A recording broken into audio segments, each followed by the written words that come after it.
ito ay rated SPG, striktong patnubay at gabay ng magulang ang kailangan. Hindi maipaliwanag ni Ramon ang kanyang nararamdaman.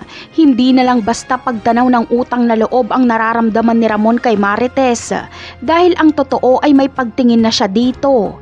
Simula nung magkita si Ramon at Marites ay naunawaan ni Ramon ang kahalagahan ng pamilya kesa sa kung anong kayamanan. Mas lalong humanga si Ramon noong hindi tumanggap si Marites ng pera noong inalok niya ito.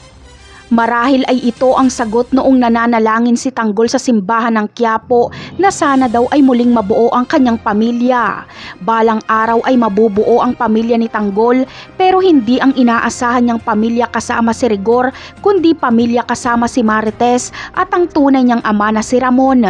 Dahil kung titingnan natin ay mas pinahahalagahan pa ni Ramon si Marites kesa kay Rigor.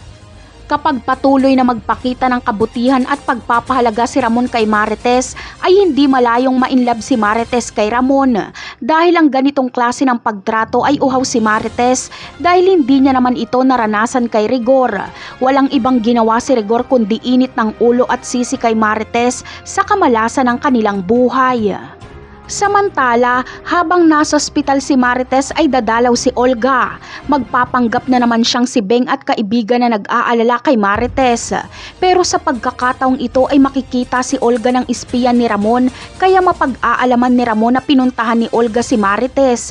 Dito na magsisimulang magduda si Ramon dahil magtataka siya kung bakit inilihim ni Olga na may ugnayan pala ito sa nanay ni Jesus. Napakarami pa nating dapat abangan sa mga susunod na episode. Paalam!